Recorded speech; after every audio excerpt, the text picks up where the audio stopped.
Time for another episode of Local Roots. Hi, I'm Todd Suter. Yeah, we had some technical issues with yesterday's show, but we are back today, and we have a special guest that's going to be joining us.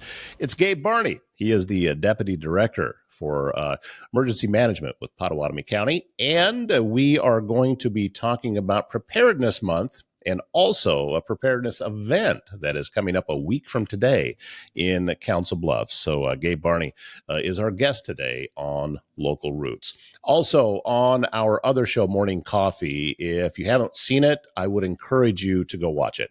It is a conversation, a very honest and real conversation about homelessness in our area and what one organization is doing successfully to get folks off the street. They've been having a lot of success over the years, and they could use your help. So, and that is Randy Fontaine with HopeNet Ministries. He's the guest on today's show on Morning Coffee. So if you haven't seen that yet, please, either before you watch this one or after, I don't care which, but it's important. Go watch that show today. And also, we have a conversation with someone who's actually living on the streets. He was very open and honest and volunteered to talk to us. I did not coerce him into it. He wanted to talk. And I said, I'd love to give you an opportunity to have your voice heard. So we did that as well. His name is Jeff Cunningham. And that also a part of the Morning Coffee show today. But on Local Roots, we're going to talk about emergency readiness and preparedness. And that is Gabe Barney. Joining us today on the show. Do you or does someone you love need in-home care? Home Care Advocacy Network can help you maintain your own privacy in your own space while still receiving care and support with a personalized touch. And also, something to consider about what HCAN can do for you is, look, we live in Southwest Iowa. We are known for taking care of our family, but at the same time, we can use a little bit of help. And that's where Home Care Advocacy Network can step in and to take you back to when you go visit a loved one, you're visiting with them. You're not a caretaker. You are a family member, and there's a difference. And I would encourage you to get a hold of a Home Care Advocacy Network, learn how they can really help improve the quality of your loved one's life, of your life, and of the entire family. So hcan.com/Southwest Iowa. Go to that website, hcan.com/Southwest Iowa, to set up your appointment. If you have a leak, a clogged drain, or if you're planning a big remodel, Waldstein Plumbing in Council Bluffs has you covered with fast, reliable service and expert craftsmanship, handling everything from small repairs to major installations. And now is the time to get your furnace checked. AirServe Heating and Air Conditioning in Council Bluffs can make that happen for you. AirServeCouncilBluffs.com is their website. WaldsteinPlumbing.com is the website on the plumbing side. So when integrity matters, and when doesn't it, these are the guys that you want to get a hold of. Well, Farmers Market is tonight, and the next Farmers Market coming up on 18th. There's going to be something special happening just to the south of Bayless Park on Main Street. It is the 5th Annual Preparedness Fair, and in to tell us more, Gabe Barney, Deputy Director for Pottawattamie County Emergency Management. Good to see you again, sir. It's great. Yeah, thanks for having me. Love to when we get a chance to talk. And this event has been growing and has become pretty popular in Council Bluffs. Yes, it's something we're really excited about, especially this year. We've got more of a kickoff lately, obviously, and unfortunately, due to the disasters in 2024, it gave people a little bit more time to think about preparedness, and it's been a good selling point for people to come and check out the different resources available in their community. So when something does happen, they know what's available to them and the different steps to take to be a little bit more prepared when disaster might strike. Tell us a little bit about what is going to happen at the fair. You got a lot of different organizations that are going to be a part of it. Yep, we'll have around 15 different local organizations, including public safety, nonprofit organizations that be involved with the preparedness and response side of disasters. We also have free food. We're going to have some face painting, kids games, some fun raffle items, some related to preparedness and just some fun ones to get people interested. So it'll be a great time. We've had some great success the past few years. You can come check out the Emergency Operations Center. Come check out the Mobile Emergency Operations Center for our agency specific. Then also we'll have some fun law enforcement folks come by, see the bomb trailer, some cool stuff like that. Some similar things you'd see as National Night Out, but also some more specific preparedness resources to focus on too. A lot of this is going to be happening out in the street on Main. Is that how this works? You're closing down part of the street? Yep, that's correct. Right in front of City Hall, we'll have a portion of the street closed down, so we'll have plenty of space to either park those vehicles or have kids run around safely so they can check that stuff out without having to worry about traffic rolling through. And we'll also have some kids games out there too that they can throw some cornhole or some other fun stuff to keep them around while all the other cool stuff is happening. How long have you been working on this, Gabe, getting this ready to go? This is kind of a longer process the bigger it's gotten. So it used to be, about a month in advance, get some people to come by and get in the office. But the more it's expanded, the more we found people are interested in these types of resources. We've gotten more and more folks coming through. So now it's kind of doubled that kind of process, that planning process for us. So it's a couple of months in advance getting those things lined up. So we're just emergency management folks, so event coordination is kind of in our wheelhouse, but that's a whole realm of its own. So we're learning as we go through each year, and this fifth one, we're starting to get our feet under us and figure out the best way to get the word out as much as possible. And come on your podcast, you let me on, would be a great way to do that, I think. So we're starting to spread our wings a little bit in that sense. Very grateful that you agreed to do this. What has been the response in years past? That because you've had a lot of different things going on. So, how have the people that attended how they responded to it? It started off, like I said, it's a tough selling point. Preparedness isn't something that people think about all the time. It's not something. It can sometimes be a difficult conversation for people to have. So it takes sometimes a disaster for people to realize that they need to be prepared and the different steps to get prepared. You don't really know what you don't know. So once we get this word out there that, hey, here's an event to kind of have, it can either be to get those resources or to kick off the conversations because every incident's local. And the best way for preparedness is internally with your families, your workplace, yourself, for what's the best way to do that. So then once kind of the unfortunate events of 2024 happen, people realize the importance of that. And it started to the year right after we probably double our size for the fair. We've had 200 250 folks coming for the past few years, and it's gotten a lot of traction lately. And I think people are starting to put that in the front of their minds for preparedness now. I think last year kind of shook us out of complacency a little bit because, of course, the Minden tornado, a lot of the tornadoes all across out of that system, and then more coming in after that. We got a reminder about where we live, and Yep. sometimes these storms can get a hold of us. Yeah, most definitely. We were complacent. We're lucky for those few years. Nothing too bad happened, 2019 floods and a few other severe weather events. But yeah, it was a reminder that we're still in Tornado Alley and we're still in it. So it's not something that's in the back of our minds anymore. It's at the front of our minds. So it's the unfortunate side of it. It really is. Do you anticipate that this being something that, because you're having the fair and you're doing these things and it's bigger now than it used to be, that people are more aware, but you doing your part to make sure that they stay aware, because human nature, we can just kind of push it back on the back burner again. And once the present becomes the past, we don't think about it as much.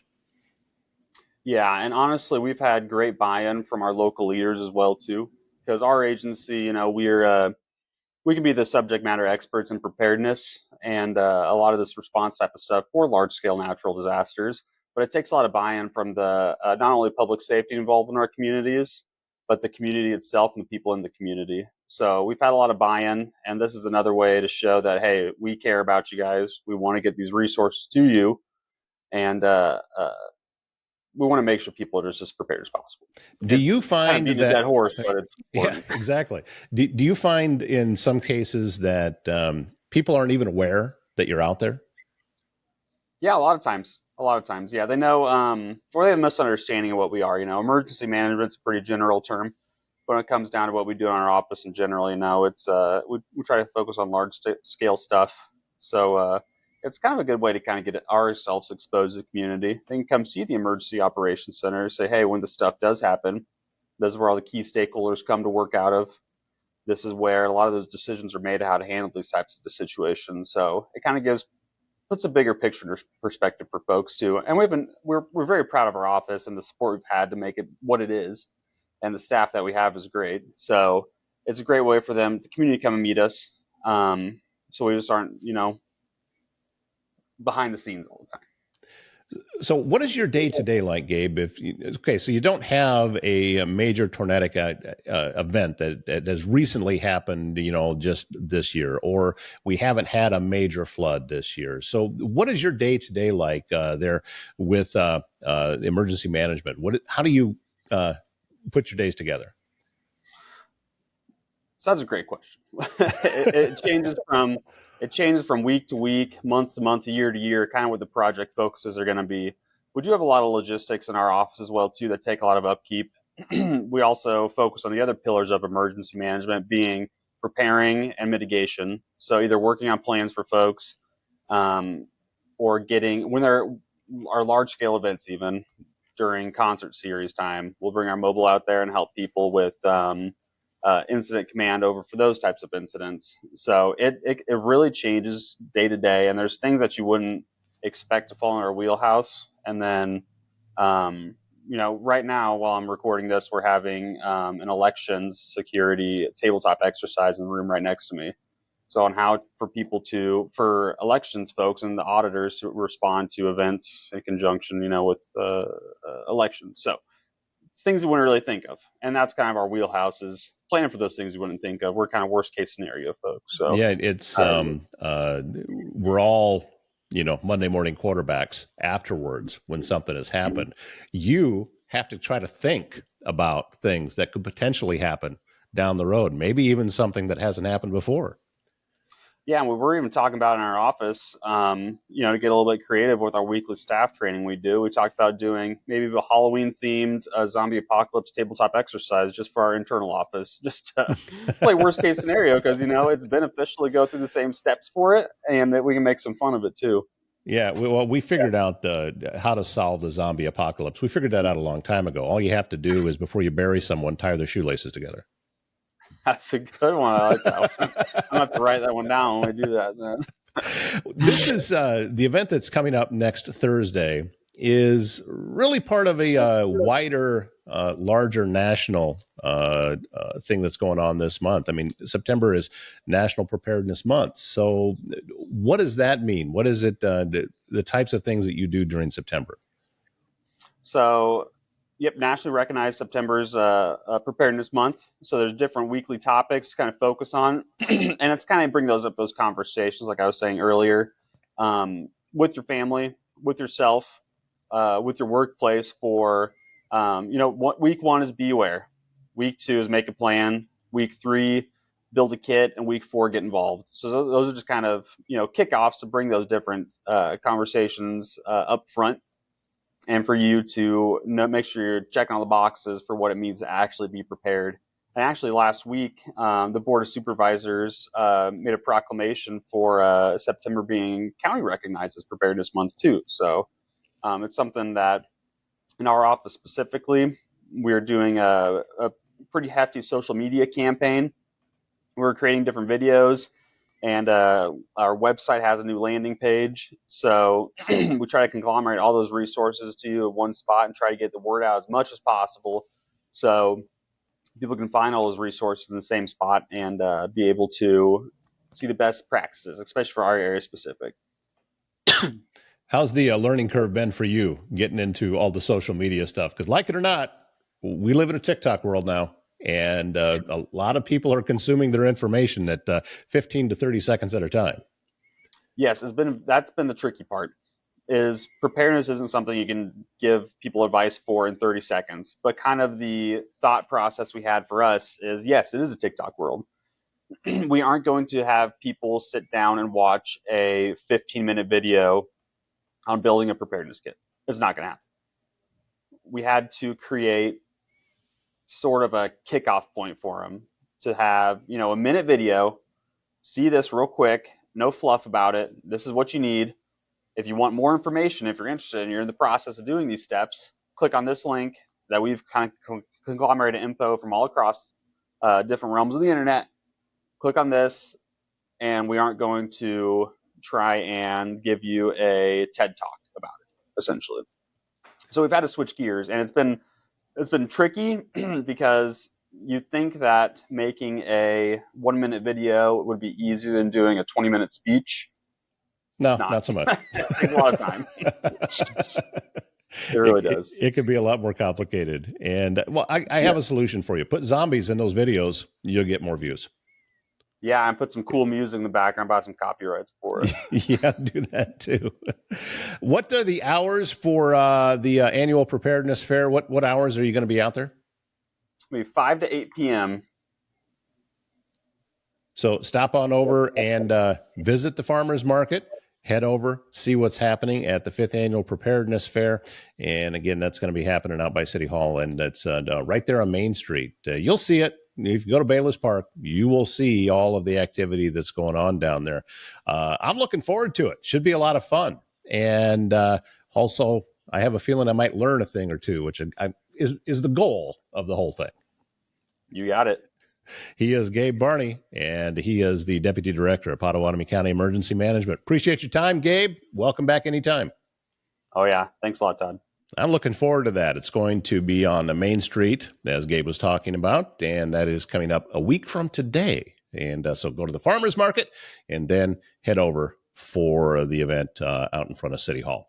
Castle and Associates of American Family Insurance, your local insurance provider for all of your home, auto, life, business, and farm insurance needs. 4 convenient locations. They are in Trainer. They're in Council Bluffs, also in Bellevue and in Elkhorn, which means they're local and in your neighborhood, ready to help you navigate the complexities of insurance today. Travis and his team will educate, advise, and simplify insurance, all to protect those things you cherish most. Give them a call for your free quote.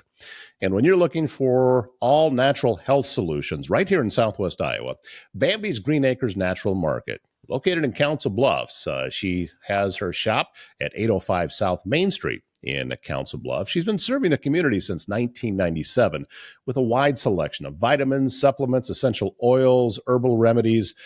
She's my go-to. And sometimes I'm not even sure what I need, and she can figure it out. Well, that's because Bambi has over 37 years of experience. She knows what she's doing, and she has made me healthier. It's putting health back in your hands. Bambi's Green Acres Natural Market in Council Bluffs.